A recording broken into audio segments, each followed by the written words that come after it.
ഏറ്റവും മോശമായൊരു സാഹചര്യത്തിൽ സജി ചെറിയാന് ക്യാബിനറ്റിൽ നിന്ന് ഇറങ്ങിപ്പോണ്ടി വരും. അതുകൊണ്ട് നല്ല രീതിയിൽ രാജിവെക്കുന്നതാണ് ഇപ്പോഴും അദ്ദേഹത്തിന് നല്ലത്. ഈ കുന്തവും കുടച്ചക്കറും അദ്ദേഹത്തിനെയും കൊണ്ടേ പോകും, ഒരു സംശയമില്ല അക്കാര്യത്തിൽ. അത് പാർട്ടിയുടെ KPCCയും UDF ഒക്കെ ചേരുന്നുണ്ടല്ലോ. എന്തായാലും ഇലക്ഷൻ കാര്യങ്ങൾ വിലയിരുത്താൻ കൂടുമ്പോൾ ഈ കാര്യങ്ങൾ ആലോചിക്കും. നമസ്കാരം. ഇപ്പോൾ രാജിവെച്ചിറങ്ങിപ്പോയി കഴിഞ്ഞാൽ സാംസ്കാരിക വകുപ്പ് മന്ത്രി സജി ചെറിയാന് മാനമായി ഇറങ്ങിപ്പോകാനുള്ള ഒരു ചുറ്റുപാടുണ്ടാകും. ഇനിയും ഭരണത്തിൽ കടിച്ചു തൂങ്ങി സാങ്കേതികത്വം പറഞ്ഞ് കിടക്കുകയാണെങ്കിൽ വളരെ മോശമായൊരവസ്ഥയിൽ രാജിവെച്ച് പുറത്തു പോകേണ്ടതായി വരും. ഇതെൻ്റെ വാക്കുകളല്ല, മുരളീധരൻ മാധ്യമങ്ങളെ കണ്ടപ്പോൾ വ്യക്തമാക്കിയതാണ്. ഭരണഘടനയിൽ കുന്തവും കുടച്ചക്രവും പോലെ ചില കാര്യങ്ങൾ എഴുതി വച്ചിരിക്കുന്നു എന്ന സജി ചെറിയാന്റെ വിവാദ പ്രസ്താവനയെ തുടർന്ന് സജി ചെറിയാൻ രാജിവെച്ച് പുറത്തു പോകണം എന്നുള്ള വിഷയത്തിൽ സംസാരിക്കുകയായിരുന്നു മുരളീധരൻ. ഒരു കാരണവശാലും ഇനി ഇതിങ്ങനെ നീട്ടിക്കൊണ്ടുപോകാൻ സാധിക്കില്ല. ഭരണഘടനയെ അധിക്ഷേപിച്ച ഒരാൾ എങ്ങനെയാണ് മന്ത്രിസ്ഥാനത്തിരിക്കുക എന്ന് തന്നെയാണ് മുരളീധരൻ ചോദിച്ചത്. ഈ കുന്തവും കുടച്ചക്കറവും സജി ചെറിയാനെ കൊണ്ടേ പോകൂ എന്ന് തന്നെയാണ് മുരളീധരൻ തുറന്നടിച്ചത്. ഓരോരോ കാര്യങ്ങൾക്കും ഓരോരോ സാങ്കേതികത്വം പറഞ്ഞ് ഇങ്ങനെ കടിച്ചു തൂങ്ങി ഇവർ കിടക്കുന്നതിൻ്റെ കാര്യം എന്താണെന്ന് മനസ്സിലാകുന്നില്ല. പറയാൻ പാടില്ലാത്തതും ചെയ്യാൻ പാടില്ലാത്തതുമായ കാര്യങ്ങളൊക്കെ ചെയ്യും, പിന്നീട് അതിനെ ന്യായീകരിക്കും.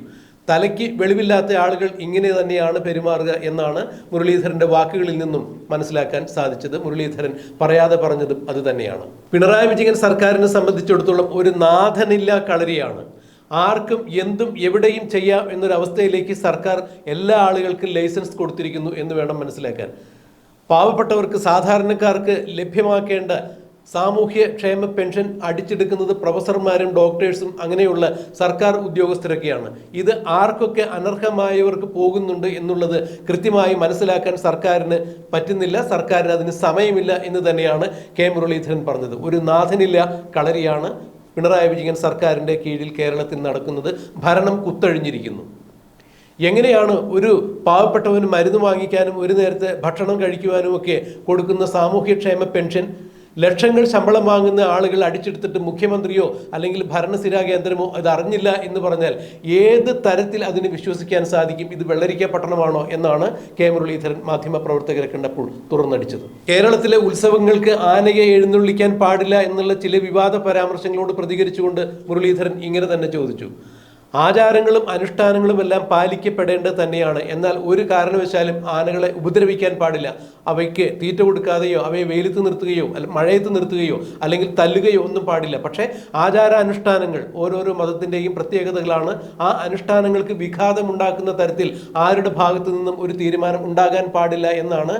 ആനകളെ എഴുന്നള്ളിക്കാൻ പാടില്ല എന്ന വിധിയെക്കുറിച്ച് ചോദിച്ചപ്പോൾ മുരളീധരൻ സംസാരിച്ചത്. പണ്ടൊക്കെ ആനയെ ലോറിയിലൊന്നും കൊണ്ടുപോകാറുണ്ടായിരുന്നില്ല, നടത്തിക്കൊണ്ട് തന്നെയാണ് പോകാറുണ്ടായിരുന്നത്. അന്ന് ആനകൾക്ക് ഒരു അസുഖവും ഉണ്ടായിരുന്നില്ല. ഇന്നിപ്പോൾ ലോറിയിലൊക്കെ കൊണ്ടുപോകുന്നതിനാൽ ആനയ്ക്ക് നടക്കാൻ സാധിക്കാതെ വന്നതിനാൽ ചില ആനകൾക്ക് അസുഖമുണ്ട് എന്നാണ് ആന ചികിത്സകർ പറഞ്ഞത് എന്നുകൂടി മുരളീധരൻ കൂട്ടിച്ചേർത്തു. ആനപ്രേമികൾ ഇനി നാളെ ആനകളെ പൂരപ്പറമ്പിൽ എഴുന്നള്ളിക്കുന്നതിന് എയർ കണ്ടീഷൻ ഏർപ്പെടുത്തേണ്ടി വരുമോ എന്നുകൂടി മുരളീധരൻ ചോദിച്ചു. ആചാരാനുഷ്ഠാനങ്ങൾക്ക് വിഘാതമുണ്ടാക്കുന്ന രീതിയിൽ ആരും ഒരു പ്രവൃത്തിയും ചെയ്യാൻ പാടില്ല, എന്നാൽ സാധു ജീവികളായ ആനകളെ ഉപദ്രവിക്കാനും പാടില്ല എന്ന് തന്നെയാണ് മുരളീധരൻ പറഞ്ഞത്. കേരളത്തിൽ ഇന്ന് നടന്നുകൊണ്ടിരിക്കുന്ന ബഹുവിധങ്ങളായിട്ടുള്ള പ്രശ്നങ്ങളെക്കുറിച്ചും പല വിഷയങ്ങളെക്കുറിച്ചും മാധ്യമങ്ങളോട് പ്രതികരിക്കുന്ന വേളയിലാണ് മുരളീധരൻ ഇത്തരത്തിൽ പ്രതികരിച്ചത്. മുരളീധരൻ മാധ്യമങ്ങൾക്ക് മുന്നിൽ പ്രതികരിച്ചതിൻ്റെ പ്രസക്ത ഭാഗങ്ങൾ നമുക്കൊന്ന് കേൾക്കാം. അല്ല, ഞാൻ പറഞ്ഞല്ലോ, അത് സജി ചെറിയാനെ രക്ഷിക്കാൻ ശ്രമിക്കുന്തോറും സർക്കാർ അവസാനം വഷളാവുക. ഇന്നല്ലെങ്കിൽ നാളെ അദ്ദേഹത്തിന് രാജിവെക്കേണ്ടി വരും. മാത്രമല്ല, ഈ അന്വേഷണ റിപ്പോർട്ട് കോടതിക്ക് കൃത്യമായി സമർപ്പിച്ചില്ലെങ്കിൽ കോടതി എന്താണെങ്കിലും ശക്തമായിട്ടുള്ള നിലപാട് സ്വീകരിക്കുമെന്നാണ് ഞാൻ പ്രതീക്ഷിക്കുന്നത്. അതുകൊണ്ട് തന്നെ ഈ അന്വേഷണം നീട്ടാൻ ശ്രമിച്ചാൽ ഏറ്റവും മോശമായൊരു സാഹചര്യത്തിൽ സജി ചെറിയാന് ക്യാബിനറ്റിൽ നിന്ന് ഇറങ്ങിപ്പോണ്ടി വരും. അതുകൊണ്ട് നല്ല രീതിയിൽ രാജിവെക്കുന്നതാണ് ഇപ്പോഴും അദ്ദേഹത്തിന് നല്ലത്. ഈ കുന്തവും കുടച്ചക്കറും അദ്ദേഹത്തിനെയും കൊണ്ടേ പോകും, ഒരു സംശയമില്ല അക്കാര്യത്തിൽ. അത് പാർട്ടിയുടെ KPCCയും UDF ഒക്കെ ചേരുന്നുണ്ടല്ലോ. എന്തായാലും ഇലക്ഷൻ കാര്യങ്ങൾ വിലയിരുത്താൻ കൂടുമ്പോൾ ഈ കാര്യങ്ങൾ ആലോചിക്കും. സർക്കാർ ജീവനക്കാരിൽ ഒരു വലിയ ശതമാനം അതെ, അതാ പറഞ്ഞത് ക്ഷേമ പെൻഷൻ കിട്ടേണ്ടവർക്ക് കിട്ടുന്നില്ല. സാമൂഹ്യ പെൻഷനാണ് സർക്കാർ ജീവനക്കാർ കൈപ്പറ്റുന്നത്. കോളേജ് പ്രൊഫസർമാർ, ഡിപ്പാർട്ട്മെൻറ്റിൽ പ്രവർത്തിക്കുന്ന മാസം സ്ഥിരം ശമ്പളം വാങ്ങുന്നവർ, ഇതൊക്കെ ഒരു നാഥനില്ലാത്ത അവസ്ഥയിലേക്കല്ലേ സംസ്ഥാനം പോകുന്നത്. ഞാൻ ചോദിക്കട്ടെ, എന്താ ഗവൺമെൻറ് ജോലി? എന്താ ഇത് കണ്ടുപിടിക്കേണ്ടതാരാ? ഇത്രയും കാലമായിട്ട് ക്ഷേമ പെൻഷൻ 1500ഓളം സർക്കാർ ജീവനക്കാർ ക്ഷേമ പെൻഷൻ വാങ്ങുന്നു എന്ന് പറഞ്ഞാൽ അതിൻ്റെ മോശം എടുക്കുക ഗവൺമെൻറ്റല്ലേ ഉത്തരവാദിത്തം. അവരുടെ ലിസ്റ്റ് എന്തുകൊണ്ട് ഇത്രയും കാലം കണ്ടുപിടിക്കാൻ കഴിഞ്ഞില്ല? എന്തുകൊണ്ട് അവരുടെ പേരുകൾ നീക്കം ചെയ്യാൻ കഴിഞ്ഞില്ല? ഇനിയിപ്പോൾ 1.5 കൊല്ലമേ ഉള്ളൂ. ഇതിനിടയ്ക്ക് ഇവർ നീക്കം ചെയ്യുമോ? എനിക്ക് പ്രതീക്ഷയില്ല. കാരണം ഇത് വാങ്ങുന്നതെല്ലാം പാർട്ടിയുമായിട്ട് ബന്ധപ്പെട്ടവരാണ്. സാധാരണ ഒരു വ്യക്തിയായിരുന്നെങ്കിൽ അച്ഛൻ്റെ പേര് സഹിതം പുറത്തു വിട്ടുമായിരുന്നു. പക്ഷേ ഇവിടെ പേര് വിവരങ്ങൾ പുറത്തു വിടുന്നില്ല. വിജിലൻസ് അന്വേഷണം വേണ്ട എന്നാണ്. അല്ല, അതാ പറയുന്നത്, ഒന്നിൻ്റെ അന്വേഷണം വേണ്ട, ആരും അന്വേഷിക്കണ്ട. ഞങ്ങളുടെ സർക്കാരാണ്, ഞങ്ങൾ കാര്യങ്ങൾ നോക്കുമെന്ന് പറഞ്ഞാൽ അത് ഇനിയിപ്പോൾ നടപ്പാവില്ല. ഇതിൻ്റെയൊക്കെ ദോഷം എന്താ അറിയോ? സർക്കാരിനോട് പറയാനുള്ളത്, നിങ്ങൾ ചെയ്യുന്ന എല്ലാ പ്രവൃത്തികൾക്കും 1.5 കൊല്ലം കഴിഞ്ഞാൽ നിങ്ങൾ മറുപടി പറയേണ്ടി വരും. ഇതല്ലാണ്ട് ഈ ചാപ്റ്റർ ഇവിടെ അവസാനിക്കില്ല. ഈ ക്ഷേമ പെൻഷൻ്റെ കാര്യമൊക്കെ ഗൗരവത്തിലാണ് കാണുക. പാവപ്പെട്ട ജനങ്ങൾക്ക് പോലും ക്ഷേമ പെൻഷൻ കുടിശ്ശികയാണ്. ആ നേരത്താണ് സർക്കാർ ജീവനക്കാർ ഇഷ്ടം പോലെ വാങ്ങുന്നത്. ഇതൊക്കെ കേരളത്തിലല്ലേ നടക്കുന്നത്? ഇന്ത്യയിൽ വേറെ എവിടെയെങ്കിലും ഉണ്ടോ ഇങ്ങനത്തെ സംഭവം?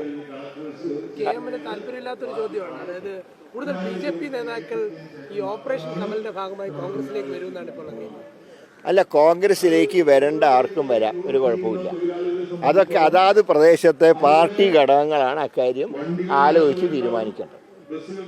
ആർക്ക് വേണമെങ്കിലും കോൺഗ്രസിൻ്റെ ആശയങ്ങളോട് യോജിപ്പുള്ള ആർക്ക് വേണമെങ്കിലും വരാം. ഓപ്പറേഷൻ കമൽ ഒരു തിരിച്ചടിയാവില്ല എന്നതാണ്. ഓപ്പറേഷൻ കമൽ അല്ലല്ലോ പേര്. ഓപ്പറേഷൻ കമലിനെ അങ്ങോട്ട് കൊണ്ടുപോകുന്നല്ലേ, ഇത് ഇങ്ങോട്ട് വരികയല്ലേ. അപ്പോൾ ഓപ്പറേഷൻ അസ്ത എന്ന് പറയുന്നതാണ് ഇതിന് കുറേ കൂടെ കറക്റ്റ്. അങ്ങനൊരു പേര് കൊടുക്കുക എന്നുള്ളതാണ്. അല്ല, അത് നിങ്ങൾ തന്നെ നേരത്തെ കൊടുത്തിട്ടുണ്ടല്ലോ. അല്ല, ഈ സംസ്ഥാന നേതാക്കളൊക്കെ കൂടിക്കാഴ്ചയൊക്കെ നടത്തിയെന്നൊക്കെ പറയുന്നത് അങ്ങനെ എങ്ങനെ ചില സംസ്ഥാന നേതാക്കളടക്കം ഇപ്പോഴത്തേക്ക് ചർച്ച നടത്തിയെന്ന് കേൾക്കുന്നു.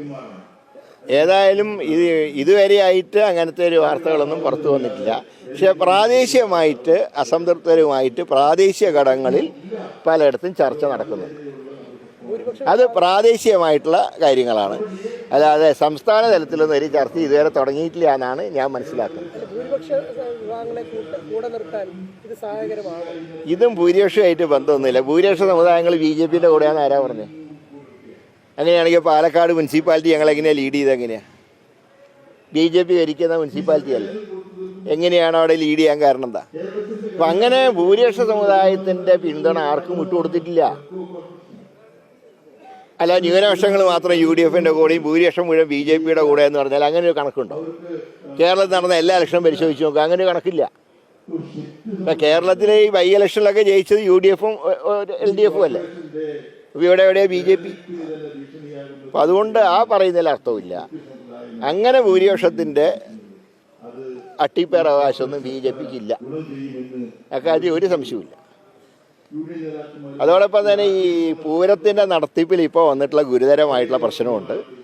അതിൽ എനിക്ക് തോന്നുന്നത് മുഖ്യമന്ത്രി തന്നെ കേന്ദ്ര ഗവൺമെൻറ്റുമായിട്ട് ബന്ധപ്പെട്ട് ഈ ആചാരങ്ങളും അനുഷ്ഠാനങ്ങളും സംരക്ഷിക്കുന്നൊരു നിയമം പാർലമെൻറ്റിൽ കൊണ്ടുവരുന്നാൽ മാത്രമേ ഈ പ്രശ്നത്തിന് പരിഹാരം ഉണ്ടാവൂ. ആന എഴുന്നള്ളത്ത് അടക്കം. കാരണം ഇപ്പോഴത്തെ കണക്കനുസരിച്ച് പറഞ്ഞാൽ തൃശ്ശൂർ പൂരത്തിന് ഒരാന തേക്കുംകാട് നിൽക്കുമ്പോൾ രണ്ടാമത്തെ ആനേനെ പടിഞ്ഞാറേക്കോട്ടയിൽ നിർത്താനേ പറ്റും. അങ്ങനെ പൂരം നടക്കും. ഇത് ഞാൻ പറയും വർഷങ്ങളായി നിലനിൽക്കുന്ന ആചാരങ്ങളും അനുഷ്ഠാനങ്ങളുമാണ്. അല്ലാതെ വെറും ആനപ്രേമം മാത്രം. ആനേനെ കഷ്ടപ്പെടുത്തരുത്, തല്ലരുത്, അതൊക്കെ കറക്റ്റാണ് എന്ന് വിചാരിച്ചിട്ട് പൂരത്തിന് എഴുന്നള്ളിക്കരുത്, ആനയ്ക്ക് എയർ കണ്ടീഷൻ വേണമെന്നൊക്കെ പറഞ്ഞാൽ നടക്കുമോ? ആനയ്ക്ക് ഇപ്പം എന്താ പറയുക, ആനേനെ അധികം നടത്താത്തതുകൊണ്ടാണ് പല ആനകൾക്ക് ഇപ്പോൾ അസുഖം വരുന്നത്. മുമ്പൊക്കെ ആണെങ്കിൽ ലോറിയിലൊന്നും കൊണ്ടുപോയില്ല, ആന നടത്തി കൊണ്ടുപോകുമ്പോൾ ആനയ്ക്ക് ആരോഗ്യത്തിന് നല്ലതായിരിക്കും. പക്ഷേ ഇപ്പോൾ അശാസ്ത്രീയമായിട്ടുള്ള പല കണ്ടുപിടുത്തങ്ങളും പല ഭാഗത്തും നടക്കുന്നതുകൊണ്ട് അതുകൊണ്ടാണ് ഇപ്പോൾ ഇതൊക്കെ പരാതി വന്നിട്ടുള്ളത്. ആനകൾക്ക് പരാതിയില്ല, മറ്റു ചിലർക്കാണ് പരാതി. മറ്റു ചിലർക്കാണ് എന്ന് പറയുമ്പോൾ വേറെ വ്യാഖ്യാനം വേണ്ട.